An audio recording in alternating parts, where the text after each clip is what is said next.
Hey guys, Jacob Dupre here. I'm going to teach you how to be a better keyboardist in less than 10 minutes. Let's get started.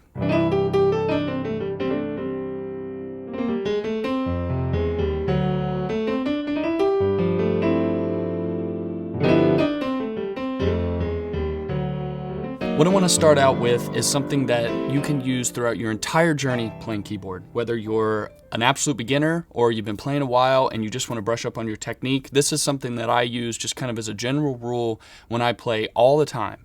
And it has to do with finger strength and playing with the least amount of tension possible. So finger strength, what does that mean? Literally the strength within your fingers to attack the notes. And where that comes into using tension is you don't want to use your arms. Basically, if somebody were to go and try to move your arm and it's stiff as a board while you're playing, you're too tight, which means you need to rely more on finger strength. Now, some simple exercises you can do to really focus on that is just take what we call like the 5-finger position, right? Which is just if you put your thumb on C or middle C here if you want, and just those 5 notes. You can do it with both hands or just one hand. I'll do it with just one hand now. But try to keep your wrist in a nice thing. Usually don't want to play with flat fingers. You don't want to overcurve your fingers, just a natural kind of how you would sit your hand like this, and just play. It's also always good to practice with a metronome. I don't have one now, but you should definitely practice to a metronome when you're doing exercises like this, if you can. And when you do this, just think about attacking the note with your finger. Don't give a lot of bouncy forearm movement. Don't really just let your arm be, I like to say zero tension, but obviously you can't be completely zero tension, but just play and just really focus on attacking with the fingers. And you can do it on any scale, any part of the keyboard with both hands. So see that? I'm not doing... And the whole idea is when you want to play louder, see, I'm not using my forearm at all. That's just my finger strength. And these 2 fingers at the end are your weakest fingers, right? For most everybody. So you want to practice those a lot. So I like doing something where I start with my pinky and then I go in. I'll go back to C so it's easier to see. Also, you can hold down 2 fingers. Try to hold down 2 keys and play with the other fingers. You can hold all of them down. I really like this one. And try lifting up a finger and then playing.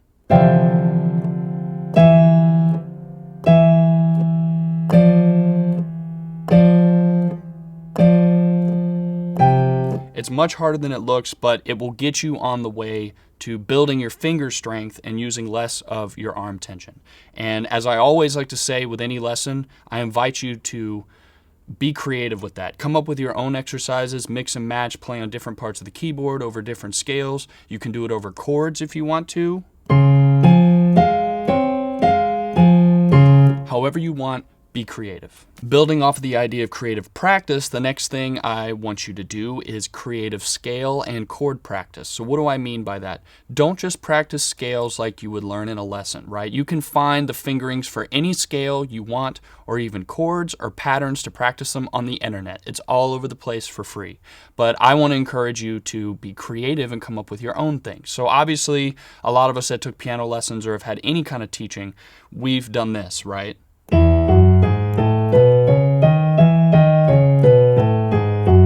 We know how to do that, right? We've learned our scales. Maybe we can play them more than 1 octave with both hands, blah, blah, blah, to a metronome, which is important.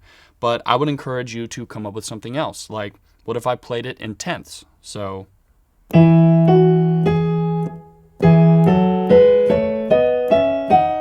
that's an E major scale. What if I accented every 5th note while I played the scale?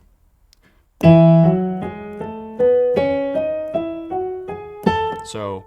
1, 2, 3, 4, 5, 1, 2, 3, so.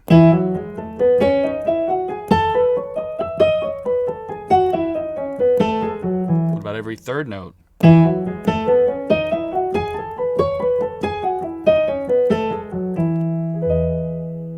So that's creative scale practice. Creative chord practice would be taking simple exercises that take you through some of the different kinds of chords, and also they're working on your finger strength and your basic technique at the same time.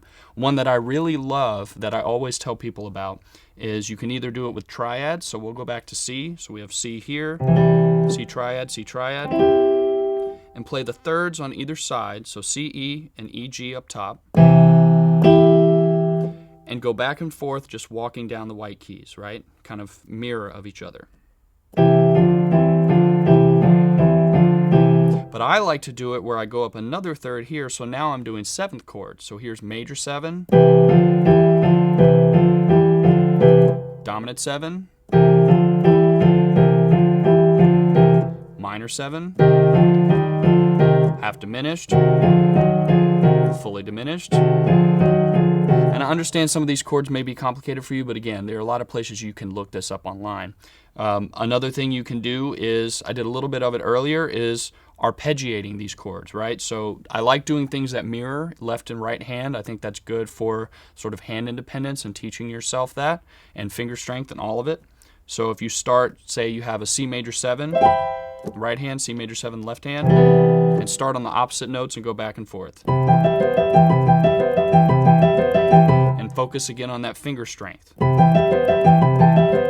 Relaxed arms.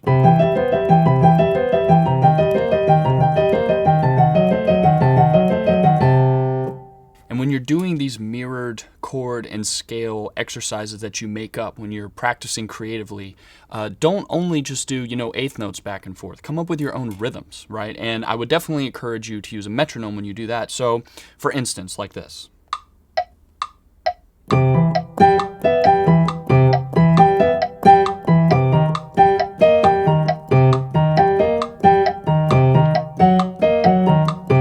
Or now something completely different.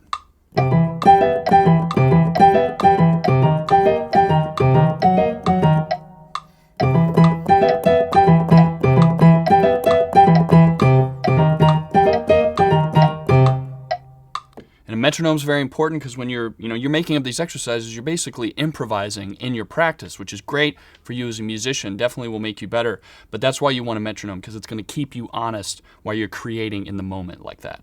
Something that we didn't touch on much yet is hand independence, right? Because a lot of the stuff I did was hands together, which is important. And I like playing things where my left hand is mirroring my right, because I think it helps my weak hand, my non-dominant hand, be more coordinated.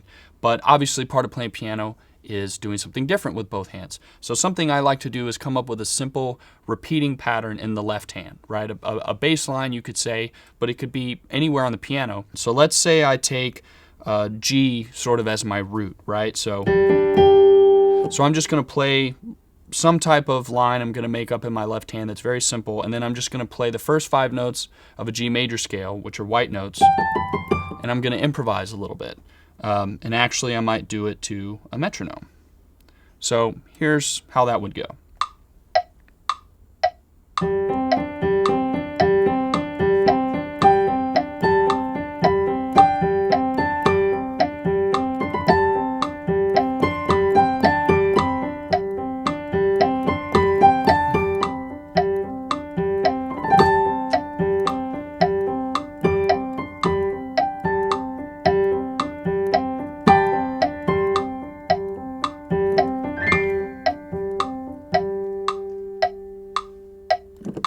So that's not easy, especially with a metronome. Like I said, when you're kind of improvising in the moment, that's hard. But, to me, that was a pretty simple thing to do. I wasn't playing a lot of notes, but you can build on this. You can become more creative. You can make your bass lines more rhythmic, more syncopated, more complicated. You can improvise over more areas of the piano. Again, just always be creative. All right, that's it. I hope you enjoyed this. I hope it helps you on your way to being a better keyboardist. I hope you use some of these things in your own practice. And as always, if you got any comments, any thoughts about anything I taught in this video, anything you'd like to ask me, please comment them below. I'd be happy to respond. Thanks for watching.